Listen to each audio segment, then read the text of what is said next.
Christopher Nolan क्या आदमी है यार, मतलब जब भी आता है कुछ ऐसा बना के चला जाता है जिसकी लोग तारीफ करते नहीं थकते। तो हाँ, मैंने ओडिसी देख ली है एंड मैं कहना चाहूंगा कि क्या पिक्चर थी भाई। I mean, क्या ही पिक्चर थी। The term cinema, this movie literally defines it. Although ये सारी चीजें तुम्हें क्रिस्टोफर नोलन की ज्यादातर मूवीज में देखने को मिल जाएगी, लेकिन जो उनकी प्रीवियस मूवी रही है ओपनहाइमर, उसको लेकर लोगों के कुछ मिक्स्ड रिएक्शंस थे, जिसमें से कुछ लोगों को वो मूवी थोड़ी सी कंफ्यूजिंग लगी थी। बट मैं उन्हें कहना चाहूंगा कि the Odyssey is really different. जैसा कि हमें पता है कि हमारे नोलन भाई साहब को नॉन लीनियर स्टोरी टेलिंग ज्यादा पसंद है, मतलब कि चीजें पास्ट प्रेजेंट आगे पीछे चलती रहती है। खैर, जिन लोगों को इस मूवी के बारे में नहीं पता, मैं उन्हें इसकी स्टोरी बता दूं कि ट्रोजन वॉर के बाद किंग ओडेसियस अपने घर जाने की कोशिश करते हैं एंड उन्हें अपने घर जाने के लिए बहुत सारी चीजें करनी पड़ती हैं। डिफरेंट प्रॉब्लम्स का सामना करना पड़ता है और सिचुएशन सिर्फ इसके साथ खराब नहीं है, क्योंकि ओडेसियस के घर पर उसकी बीवी और बेटे के ऊपर भी कुछ लोगों की काफी गलत नजर है, जिस रीजन से आप स्टोरी को दो अलग पर्सपेक्टिव से देखते हो। पहला ओडेसियस और उसके घर पहुंचने की कोशिश, और दूसरा उसके बीवी बच्चे ओडेसियस की अब्सेंस में अपने आप को कैसे संभालते हैं। सबसे पहले तो मैं कहना चाहूंगा the film is realistically beautiful. मतलब कि तुमने ऐसी कई मूवीज देख ली होंगी जहां पर तुमने काफी खूबसूरत शॉट्स देखे होंगे,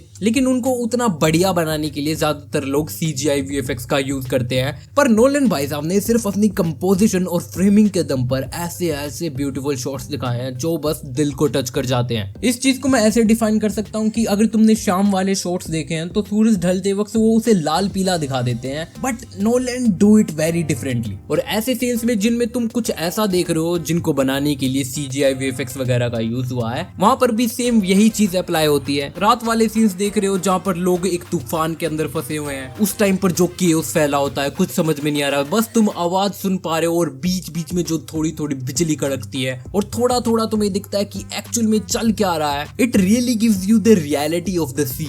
मतलब कि उस टाइम में रात को सी में ट्रैवल करना आखिर कितना भयानक होता था। बस मुझे इस चीज का दुख है कि मैं इसको IMAX के अंदर नहीं देख पाया। वैसे तो हमारी सिटी के अंदर कोई IMAX थिएटर है ही नहीं, और अगर होता भी तो मेरे पास उतने पैसे नहीं थे। वहीं पर मैं इस चीज को लेकर भी कंसर्न था जो ओडेसियस के बैक होम, मतलब कि उसके घर पर जो सब कुछ हो रहा है, वो ये सब दिखाते वक्त बस हमें बोर ना कर दे। बट नोलन भाई साहब ने कहा कि चिंता करने की कोई जरूरत नहीं है, अपनी स्टोरी टेलिंग के दम पर तुम्हें बोर कैसे होने देख सकता हूँ। मूवी बहुत सारे इमोशंस भी कैरी करती है, जैसे कि ओडेसियस उसके साथ जो कुछ भी हो रहा है वो किस तरह से सफर कर रहा है, उसके इमोशंस या फिर उसकी दिमागी हालत। I mean, इतनी बड़ी वॉर लड़ने के बाद आखिर उसके दिमाग में क्या चल रहा है, दे जस्ट नेल्ड इट। जिस तरह से उन्होंने इस चीज को दिखाया कि ये बात तो सच ही है, वॉर में आखिरकार किसी की जीत नहीं होती। भले ही एक साइड कुछ टाइम के लिए भारी पड़ जाए, लेकिन हर कोई उस रियलिटी को अपने हिसाब से झेल रहा होता है। लोगों का चेहरा देखकर वो सब नजर आ जाता है कि बंदे 10 साल की वॉर लड़े बैठे हैं। कुछ कैरेक्टर्स जैसे अकीलियस और हेलेन को लेकर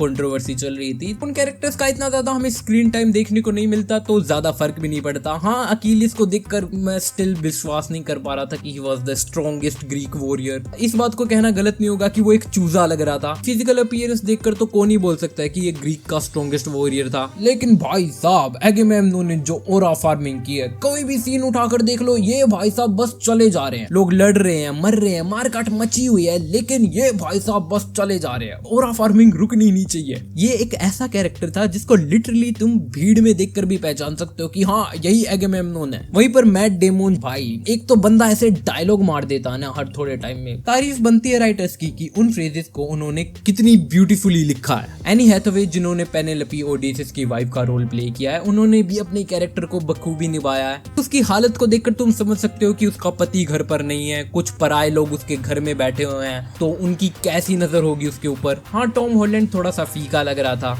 उनका कैरेक्टर इतना इंप्रेसिव नहीं लगता। जिसके बाद रॉबर्ट पैटिंसन ने ऐसे बंदे का रोल प्ले किया है कि जिसको देखकर तुम बता भी नहीं सकते कि किसी जमाने में इस आदमी ने बैटमैन का रोल प्ले किया था। बैटमैन जो कि एक बैडेस्ट कैरेक्टर है। वहीं पर रॉबर्ट पैटिंसन का ये कैरेक्टर जो कि मतलब हरामी टाइप का है, तुम देखकर समझ जाते हो कि ये थोड़ा चालबाज टाइप का आदमी है। मूवी अराउंड 3 घंटे की थी, लेकिन ऐसे निकल जाती है मानो पता भी नहीं चलता 3 घंटे कब बीते। जब तुम ओडेसियस ओडेसियस की जर्नी को देखते हो और अगर तुम उसे कैरेक्टर के बारे में थोड़ा बहुत जानते हो तो तुम्हें पता है कि वो सी के अंदर अब कौन सी प्रॉब्लम्स फेस करने वाला है। लेकिन मुझे ये चीज भी अच्छी लगी कि नोलन भाई साहब ने एक ही चीज के अंदर बहुत ज्यादा टाइम वेस्ट नहीं किया। माइथोलॉजिकल क्रीचर्स को तो दिखाया है लेकिन उन्हें इतना टाइम नहीं दिया कि तब तक वो मूवी को बोरिंग बना दे। एंड मेरी तरफ से पर्सनल थैंक्स नोलन जी, जो आपने एंड में हमें सेटिस्फेक्शन दी है अपने ओडेसियस को लास्ट में कुछ बैडेस्ट मोमेंट्स देने के लिए। मैं चाह रहा था कि इतना सब कुछ होने के बाद अपने ओडेसियस का एक बैडेस्ट मोमेंट आए, जो कि एंड में हमें इतने इंटेंस फाइटिंग सीन्स देखने को मिलते हैं। ओडेसियस वो जब टंग से आवाज करता है ना, सभी लोग दरवाजे बंद करने लग जाते हैं। यू